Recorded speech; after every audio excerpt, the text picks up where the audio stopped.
मौका है जो मैं बिलाते थे गालिब का कि इतने सामीन यहाँ पर जमा हो गए हैं, बहुत दीवाने जमा हो गए हैं। किताब आई है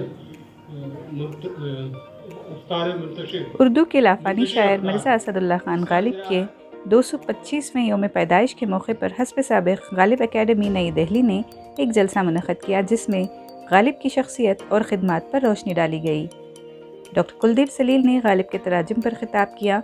उन्होंने कहा कि गालिब के कलाम की मुतअद्दिद ज़बानों में तर्जुमे हो चुके हैं, जो गालिब की आफाकी शोहरत का मुँह बोलता सबूत है। प्रोफेसर अहमद महफूज ने अपने खुतबे में गालिब के फ़नी कमालात पर बहस करते हुए कहा कि गालिब के यहाँ अल्फाज का इस्तेमाल इस खूबी से होता है कि उससे मफ़हूम वाज़ेह हो जाता है।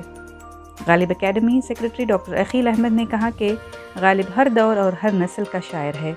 इस मौके पर गुलकारा रश्मि अग्रवाल ने अपनी मशहूर गुन आवाज़ में कलाम गालिब भी पेश किया, जिस पर सामईन ने खुलकर दाद पेश की। पेश है साला डिजिटल की खुसूसी रिपोर्ट। दिल ही तो है न संगों पे दर्द से भरना आए क्यों। दिल ही तो है न संगों पे दर्द से भरना आए क्यों। रोएंगे हम हजार बार, हमें सताए क्यों। दिल ही तो है।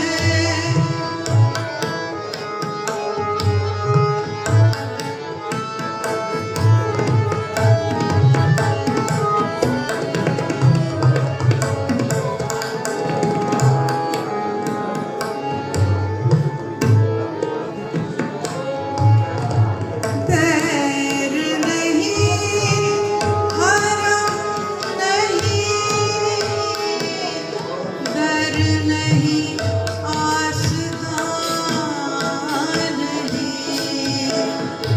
तैर नहीं हरम नहीं, दर नहीं आसमां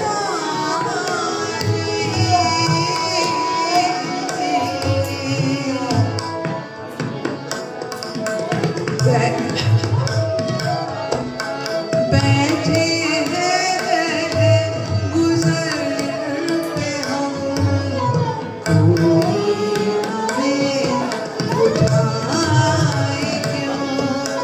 बैठे हैं गुजर पे हम, कोई हमें उठाए क्यों।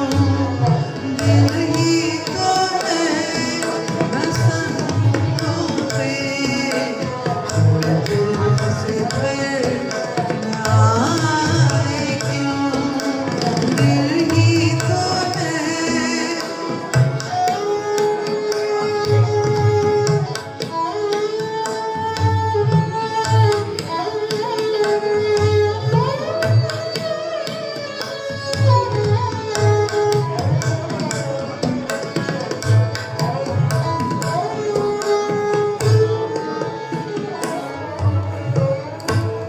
क़ैद-ए हयात बंदे गम, असल में दोनों एक हैं। क़ैद-ए हयात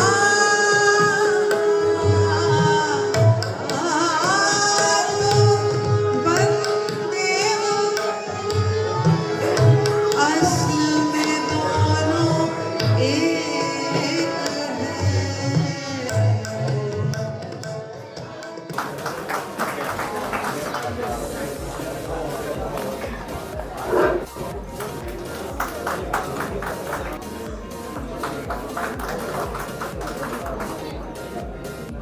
आह को चाहिए एक उम्र असर होने तक। बड़ी मुद्दत के बाद अंग्रेजी में एक ड्रामा है, कुलदीप भी जानते होंगे, the Duchess of Malfi. The Duchess of Malfi, not fair, the Duchess of Malfi. उसमें एक हीरोइन है जो बेवा है, लेकिन उसने नाजायज अपने अकाउंटेंट से ताल्लुकात पैदा कर लिए। और एक दफ़ा उसने ये कहा कि मैं खुदा से ये दुआ कर रखी हूँ कि ये हो। उसका भाई कुछ दिनों के बाद आया, कहा कि जो दुआ आपने की थी खुदा से पूरी हो गई कि पूरी नहीं हुई। वो बेवा उसने ये जवाब दिया। क्या जवाब दिया आप सोच सकते हैं? आपके लिए दूसरों ने कहा इनारा उसके अंदर। लुकिए, बहुत सिंपल सा जवाब आया। जवाब ये दिया उसने, my prayers have a long way to go. My prayers have a long way to go. अब आप ये देख रहे हैं कि आप जमीन पे हैं, खुदा आसमान में है, बहुत दूर है, और जो मैं ये प्रार्थना कर रही हूँ इसको बहुत लंबा सफर तय करना है। कम से कम मज़ा तो आ गया हमको शेर के। मेरा अगरचे अल्फाज वो नहीं आए, वो अल्फाज नहीं है कौन जीता है तेरी जुल्फ का सर तो बन गए, लेकिन my prayers have a long way to go. ये मज़ेदार बात है, ये मज़ेदार बात है। ये पूरा हक अदा करती है। जो ख्याल उसका था गालिब का, वही ख्याल इसके अंदर एक ऐसी जगह से हुआ जो हिंदुस्तान में नहीं है, जो हिंदुस्तान से बाहर है। डॉक्टर अखिल साहब, गालिब एकेडमी हर साल गालिब के यौम वफ़ात पर भी और यौम पैदाइश पर भी सेमिनार जलसे वगैरह का एहतमाम करती है। तो ये देखने में आता है कि उर्दू के गालिबन वाहिद शायर है गालिब, जिनका जो है यौम पैदाइश भी और यौम वफ़ात भी बड़े ख़ास एहतमाम से मनाया जाता है। जी, गालिब 27 दिसंबर 1797 को पैदा हुए थे और उनकी वफ़ात हुई थी 15 फरवरी 1869। तो गालिब एकेडमी जो कायम हुई है उनके 100 साल पूरे होने, उनके वफ़ात के 100 साल पूरे होने पर यानी 1969 में इसका इफ्तिताह हुआ था।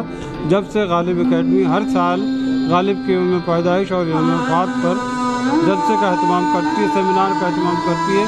दोनों ख्याल रखा जाता है कि जो एकेडमिक्स का भी ख्याल होता है कि जिसमें लोग आएँ, रिसर्च पेपर पढ़ें, और आम लोगों के लिए भी मौसीकी का एहतमाम किया जाता है कि गालिब जो है सिर्फ मुश्किल पसंद है लेकिन आसान गज़लें भी लिखी हैं।